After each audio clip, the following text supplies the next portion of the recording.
Needy tenants. How do you handle tenants that are constantly contacting you for different issues with the property? How do you handle your time, cost-effective nature for the repairs that they might be asking for? Here's some tips in order to avoid having needy tenants and what you can do for them. Step number 1, your lease is a contract. So make sure you have a very detailed lease of what is included in the contract and what the tenants are responsible for. That really helps to set the stage for what the tenant can call you for, what is their responsibility. For example, is the smoke detector batteries their responsibility or yours? Is the HVAC filters their responsibility or yours? Lawn care, theirs or yours. So in order to have a clear understanding from the beginning, it is very important to have all of this information outlined in your lease.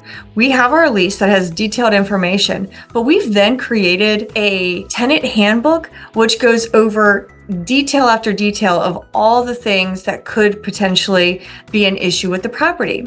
For example, if the HVAC goes out and it's the summertime, there's criteria of what is an emergency and what isn't, based on the temperature inside the house. Same with the wintertime with if the heat goes out. So we have broken it down very clearly as to what is tenant emergency and things that we will respond to immediately, other things that might be important but aren't an immediate need, and then those things that are tenant responsibilities so that they know what they're responsible for and not to call you for those issues. Even down to the point where if it is not a tenant responsibility, it's an owner responsibility, but the tenant neglects to inform us, it then becomes their liability. So there's a lot of things that go into what makes a relationship tenant to landlord effective, but having that clear lease at the beginning is very important.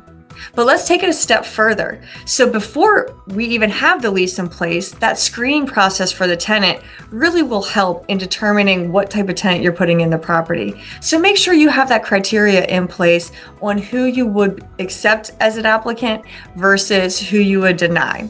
But make sure it's across the board and you're not just picking and choosing. The biggest issue also that I see is making sure that the property is even up to a condition for the tenants to reside in. Does the property meet all the safety and habitability codes? Is it livable? Is it something that you would put your children in? For me, that is what my standard is. So it doesn't need to be the Taj Mahal. It doesn't need to have all the latest and greatest updates, all the amenities, all of those things.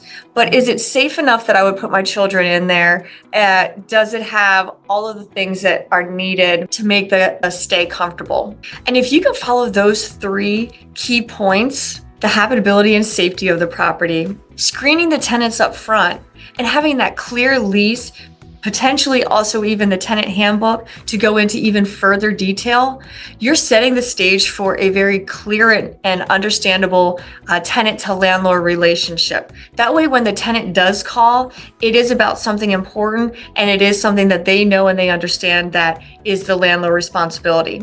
Everything other than that, the tenant should be aware that it is their responsibility, therefore they should be handling it and not contacting you for every minor incident.